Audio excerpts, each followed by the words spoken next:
تو لگتا یہ ہے کہ اس حکومت کی ترجیحات میں جو ہے نہ ہی الیکشن ہے اور نہ ہی جو ہے وہ پبلک ریلیف ہے، کیونکہ پبلک ریلیف دیں گے تو الیکشن کی طرف جائیں گے، اور پبلک ریلیف دینے کے لیے ان کے پاس بقول ان کے کہ خزانے میں پیسے کوئی نہیں ہے، الیکشن کے لیے بھی پیسے دینے کے لیے نہیں ہے، تو پھر اس ملک باہر کو کے دورے کرنے کے لیے پیسے ہیں، مطلب لگتا ہے کہ آئینے جو ہے جو پاکستان کی سرزمین جو ہے اسے آئینے سے جو ہے وہ ماورا چلانے کی مطلب شاید بڑھا جا رہا ہے۔ اور عجیب بات ہے کہ لوگوں نے جنرل مشرف کے مرنے پہ فاتحہ نہیں کی، ان لوگوں نے، پی ڈی ایم کے لوگوں نے، کہ اس نے آئین توڑا تھا اور خود بھی اسی طرح بڑھ رہے ہیں۔ تو یہ تو مطلب سوچنا پڑے گا کہ الیکشن ہونے دیں، زیادہ سے زیادہ کیا ہوگا، ایک دفعہ پھر اپوزیشن میں آ جائیں گے۔ عمران خان جب حکومت میں تھا تو وہ بھی پاپولیٹی کے اسی گراف پر تھا، جب وہ اس کو بھی لگ رہا تھا کہ ان کو کینڈیڈیٹ نہیں ملیں گے۔ آپ کو یاد ہے جب عدم اعتماد کی تحریک آئی تھی تو پی ایم ایل این کے ٹکٹ پہ جو ہے لوگوں نے وفاداریاں بدلی تھی کہ ہمیں، اور جب اس نے مریم نواز نے یہ بیان بھی دیا تھا کہ کوئی سازش نہیں ہوئی، نہ کوئی پیسہ چلا ہے، یہ مسلم لیگ نون کا ٹکٹ چلا ہے، ایسے ہی ہے۔ تو وہ جو 20-22 لوٹے ہوئے تھے پی ٹی آئی کے، وہ مسلم لیگ نون کے ٹکٹ پہ، کیونکہ اس وقت عمران خان اپنی مقبولیت کے بہت نچلی سطح پر چلا گیا تھا اور لگ رہا تھا کہ کوئی پی ٹی آئی کا ٹکٹ ہی نہیں لے گا، اور یہ 20-22 لوگ تو جو ہے مسلم لیگ نون کے ٹکٹ کے لیے جو ہے وہ انہوں نے خواہش کی، کوشش کی، اور یقین دہانی ملنے پر وفاداری بدلی۔ تو یہ صورتحال ہے، یہ حکومتوں میں جو ہے وہ مقبولیت جو ہے وہ نیچے آ جاتی ہے، لیکن سیاسی بیانیاں اور اگر پبلک ریلیف اور ملکی آئین کے حوالے سے اگر سٹینڈز درست ہوں تو کل کو پھر موقع مل جاتا ہے۔ بالکل ایسے ہی آپ کو موقع ملتا ہے، لیکن اگر آپ اچھا کام کر کے جائیں گے تبھی آپ کو موقع ملے گا کہ آپ کو دوبارہ سے اقتدار میں لے کر آیا جائے۔ اچھا، کچھ دنوں سے عمران خان صاحب کی ضمانتوں کے حوالے سے بھی بڑی باتیں چل رہی ہیں، کل بھی لاہور ہائی کورٹ میں ان کی جو ضمانت ہے اس کو مسترد کر دیا گیا ہے، منسوخ کر دیا گیا ہے، اور یہ جو دستخط کا معاملہ چل رہا ہے، فرق دکھائی دے رہا ہے، یہ کیا معاملہ ہے انصائر صاحب؟ دیکھیں، پی ٹی آئی کی قیادت جو ہے اس کے خلاف تقریباً عمران خان کے خلاف جو خود بتاتے ہیں کہ 60 سے زائد مقدمات ہیں، کوئی اسلام آباد ہے، لاہور میں ہیں، تو وہ ایک میں ضمانت کراتے ہیں، دوسری کی تاریخ آ جاتی ہے، تو اس طرح کی صورتحال ہے۔ لیکن پی ٹی آئی یہ چاہتی نہیں ہے کہ اس مرحلے پر عمران خان گرفتار ہوں، اچھا، مطلب پی ٹی آئی کی لیڈرشپ نہیں چاہتی۔ عمران خان کی سوچ کیا ہے وہ الگ بات ہے، کیونکہ اس وقت اگر الیکشن کی تاریخ آ جاتی ہے تو پھر ظاہر ہے ان کو لیڈر لیس ہو جائیں گے، ان کی انتخابی مہم چلانے والا کوئی نہیں ہوگا۔ شاہ محمود قریشی، اسد عمر ٹھیک ہے وہ پارٹی کے لیڈر ہیں، لیکن ان کی وہ پذیرائی نہیں ہے جو عمران خان کی ہے۔ اس لیے پی ٹی آئی کی پوری کوشش ہے کہ عمران خان جو ہے وہ انتخابی مہم میں جائے اور اس وقت تک گرفتار نہ ہو۔ کل بھی جو ہے وہ پی ٹی آئی والے جو ہے وہ اور ان کی لیگل ٹیم اس بات پہ بھی غور کری کہ اگر کل وہ ہائی کورٹ میں پیش ہو جائیں تو ان کو یہ خدشہ ہے کہ پھر سارے کیسز میں بلانا شروع کر دے گی، تمام عدلیہ میں جتنے جہاں کیسز ہیں جہاں عمران خان نہیں پیش ہوئے، ویڈیو لنک پہ بیان دیے ہیں یا ویڈیو لنک کی ریکویسٹ کی ہے، تو پی ٹی آئی کو یہ خدشہ ہے کہ پھر ساری عدالتیں بلائیں گی اور عمران خان پھر تاریخ پہ تاریخ جو ہے انہیں پہ عدالتوں میں پیش ہوتے رہیں گے، پارٹی کا کام تو نہیں ہوگا۔ تو اس لیے کل سارا دن جو ہے مشاورت کے 2-3 راؤنڈز ہوئے لیگل ٹیم کے ساتھ بھی، اور سارا آخر میں جو ہے شام کو تقریباً 6 بجے کے قریب عمران نے فیصلہ کر لیا کہ وہ ہائی کورٹ پیش ہوں گے۔ صحیح، ٹھیک ہے۔ چونکہ پھر پولیس کی گاڑیاں بھی آ گئی، جیمر کی گاڑی بھی آ گئی، سیکیورٹی بھی آ گئی، پورا لائن اپ کر دیا گیا، راستہ کلیئر کروا لیا گیا تھا کہ عمران خان کی گاڑی نکلے گی لاہور ہائی کورٹ کے لیے۔ لیکن چونکہ مقررہ وقت جو 6:30 بجے تک، اس وقت تک ضمانت پاک سے گاڑیاں نکل کے ہائی کورٹ نہیں گئی تھی، تو اس لیے پھر وہ ضمانت جو ہے وہ، کیونکہ لاہور ہائی کورٹ نے 2-3 دفعہ جو مہلت دی تھی وہ اسی بنیاد پر دی تھی کہ عمران خان خود پیش ہوں، پھر جو ہے ان کی ضمانت پر جو ہے وہ فیصلہ کیا جائے گا اور ضمانت دی بھی جا سکتی ہے۔ تو یہ تو اس وجہ سے بنا، کیونکہ آخر میں پی ٹی آئی نے لیٹ فیصلہ کیا کہ عمران خان پیش ہو جائیں گے۔ اس لیٹ فیصلے کی وجہ سے جو ہے پھر عدالت نے ایک اپنا وقت 6:30 بجے کا مقرر کیا تھا، اس وقت تک چونکہ عمران خان گئے ہی نہیں تھے تو پھر انہوں نے خارج کر دی۔ جو دوسرا دستخط کا معاملہ ہے، یہ لگتا ہے کہ شاید ابھی اس کی حقیقت تو سامنے آئے گی، ہم کوئی الزام نہیں لگا سکتے، لیکن ہوتا یہی ہے ہمارے معاشرے میں کہ جو ہے منیبہ اگر کہیں گئی ہے اور کوئی فارم فل کرنا پڑ گیا ہے، یا ہم بھی بچوں کے فارم پہ اسکول والے کنسنٹ مانگتے ہیں نا، تو ہم بھی بچوں کو کہہ دیتے ہیں بیٹا بابا کے سائن خود ہی کر دو، تو لگتا ہے کہ کوئی اس طرح کا کوئی شاید اس طرح کا واقعہ ہو، کیونکہ کنفرم ابھی تو تحقیق ہوگی، تو بعض دفعہ وکیل کو اختیار دیتے ٹھیک ہے رات کہ کے آپ 2 خود ہی بج کر گئے لیں، ہیں، اب ہاں۔ عمران خان کہاں دستخط کرنے کے لیے صحیح۔ پیپر پہ آئے گا شاید. بہرحال اس پہ تو اب عدلیہ فیصلہ کرے گی کہ وکالت نامے پہ اور حلف نامے میں دستخطوں پہ کیوں فرق ہے، اور کیا واقعی اس طرح ہی ہوا ہے کہ خود سے دستخط کیے گئے ہیں یا پھر عمران خان کے ہی دستخط ہیں تو کوئی فرق ان سے خود سے سائن کرتے ہوئے بھی ہو جاتا ہے بعض دفعہ. تو یہ تو صورتحال ہوگی. بہرحال جو ہے اب پی ٹی آئی کے لیے جو ہے ابھی جدوجہد کافی مشکل ہے، کیونکہ پی ڈی ایم بھی چاہتی ہے کہ کم از کم انتخاب میں جانے سے پہلے کہیں عمران خان نااہل ہو جائے تو پھر ہی ہمارا کوئی تھوڑا سا ہم تبھی تاریخ کا اعلان کریں گے. لوگوں کو پتا ہو کہ اب عمران خان نے تو اقتدار میں نہیں آنا، نااہل ہو گیا تو کوئی بھی مقابلے کی ہے. بہرحال یہ اس وقت جو کوئی لانگ ویژن کے تحت کوئی فیصلے نہیں ہو رہے، ڈے ٹو ڈے افیئرس کو دیکھتے ہوئے پی ڈی ایم ہو یا پی ٹی آئی وہ فیصلے کر رہے ہیں، یہ روزانہ کی بنیاد پہ چیزیں ڈیولپ ہو رہی ہیں اس کی بنیاد پہ ہیں. کیونکہ اب دیکھیں تو پیر کو عدالت نے بلایا ہے عمران خان دوبارہ، تو اب پی ٹی آئی نے پیر تک جو ہے وہ 3 دن کے لیے جو ہے وہ زمان پارک میں پھر کال دے دی ہے کہ سارے کارکن آ کے جہاں سے بھی لاہور، قصور، شیخ پورہ، قریبی اضلاع کے آ جائیں، کیونکہ 3 دن تو اب تو کسی وقت بھی ان کے پاس گرفتاری کا حکومت کے پاس جواز ہے، تو اس لیے کہ ان کی ضمانت تو ہوئی نہیں ہے، تو اس لیے انہوں نے اب اور لوگوں کو بلا لیا ہے. رات آپ نے دیکھا ہے پورا رات زمان پارک میں ایک تماشا لگا رہے ہیں.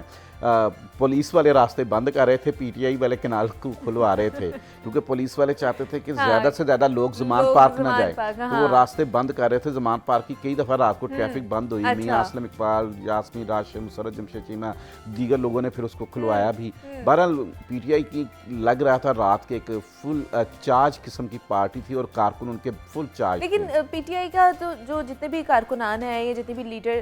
سینئر لیڈرشپ ہے، ان کا تو یہ کہنا ہے کہ جناب ہمارے خلاف انتقامی کارروائیاں ہو رہی ہیں اور مقدمات اتنے ہیں نہیں ہیں اور یہ انتقامی کارروائیاں کر رہے ہیں. وہی جو میں نے آپ سے بات کی تھی نا کہ کرپشن کا کیس ان کے خلاف کوئی ڈھونڈ نہیں سکے. وہی نا. اب عمران خان کے خلاف جو مقدمہ ہے وہ جو الیکشن کمیشن کے سامنے پی ٹی آئی نے پروٹیسٹ کیا تھا اس کی بنیاد پر ہے، اور پی ٹی آئی کا موقف ہے کہ عمران خان تو اس پروٹیسٹ میں گئے ہی نہیں تھے. دیگر لیڈرشپ کے خلاف مقدمات چلے ہوئے ہیں ان کی تقاریر کی بنیاد پر یا کوئی وائلیشن کی بنیاد پر. عمران خان تو اس پروٹیسٹ میں شریک ہی نہیں ہوئے تھے، تو ان کے گھر بیٹھے ان پر مقدمہ دے دیا. شیخ رشید نے دیکھیں، شیخ رشید اس سے بھی زیادہ سخت بیانات دیتے رہے ہیں. یاد ہے آپ کو جب کہتا تھا جلا دو، آگ لگا دو، سارا کچھ، وہ بیانات تو زیادہ انتشار پر مبنی تھے. یہ انہوں نے کہا کہ مجھے عمران خان نے بتایا ہے یہ تو اس بنیاد پہ اس پہ مقدمہ ہو گیا. کوئی کرپشن کا مقدمہ تو نہیں ہے نا، کوئی آئین توڑنے کا یا قانون توڑنے کا کوئی اس طرح کا نہیں ہے، لیکن یہ کہ سیاسی بیانات تھا. تو یہ جو سیاسی مقدمات ہوتے ہیں وہ یقینی طور پر جو ہے وہ انتقامی کے ہی کہلواتے ہیں. جیسے پہلے پرویلائی کے ڈرائیور اور گن مین پہ مقدمہ کیا گیا، پھر پرویلائی کی اب آڈیو ہے جو یہ معاملہ قدر مختلف ہے. ٹھیک ہے. اچھا ڈاکٹر صاحب آپ کی طرف واپس آؤں گی. ابھی ایک اہم خبر ہے جو اپنے دیکھنے والوں تک پہنچانی ہے کہ سابق سی سی پی لاہور غلام محمود ڈوگر کے تبادلے کا حکم معطل. سپریم کورٹ نے غلام محمود ڈوگر کو بطور سی سی پی لاہور بحال کر دیا ہے. جسٹس اعجاز احسن کی سربراہی میں 3 رکنی بینچ نے محفوظ فیصلہ سنا دیا ہے. اہم خبر ہے جو آپ تک پہنچا رہے ہیں کہ جناب سابق سی سی پی لاہور غلام محمود ڈوگر کے تبادلے کا حکم معطل کر دیا گیا ہے اور سپریم کورٹ نے غلام محمود ڈوگر کو بطور سی سی پی لاہور بحال کر دیا ہے. اور جسٹس اعجاز الاحسن کی سربراہی میں 3 رکنی بینچ نے یہ محفوظ فیصلہ سنا دیا گیا ہے اور بڑا فیصلہ سامنے آیا ہے کہ سپریم کورٹ نے غلام محمود ڈوگر کو بطور سی سی پی لاہور دوبارہ سے بحال کر دیا گیا ہے اور 3 رکنی بینچ نے یہ اپنا محفوظ فیصلہ سنایا ہے. اور جسٹس اعجاز الحسن کی سربراہی میں 3 رکنی بینچ نے یہ اپنا محفوظ فیصلہ سنا دیا ہے. اور جناب دوبارہ سے اپنے ٹاپک کی طرف چلتے ہیں. لیاقت انصاری صاحب ہمارے ساتھ موجود ہیں. تو انصاری صاحب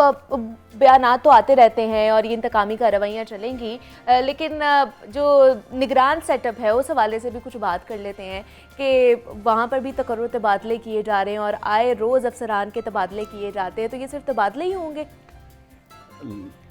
نہیں، نگران حکومت نے فیصلے بھی کیے ہیں بہت سارے. مطلب انہوں نے یہ کیبنٹ میں فیصلہ کیا ہے کہ جتنے ڈسٹرکٹ، ڈویژن اور تحصیلیں پرویلائی کے دور میں بنی ہیں سب کو معطل کر دیا ہے. نئے الیکشن تک وہ معطل رہیں گی. اور اس کے بعد پھر تبادلے تو خوب کیے ہیں. پھر جو تقرریاں سیاسی بنیادوں پر پرویلائی کے دور میں ہوئی تھی وہ ساری وہ بھی ڈی نوٹیفائی کر دی گئی ہیں. جو رہ گئی ہیں ان کو ڈی نوٹیفائی کرنے کا پروسیس جاری ہے. اصل میں بات وہی ہے کہ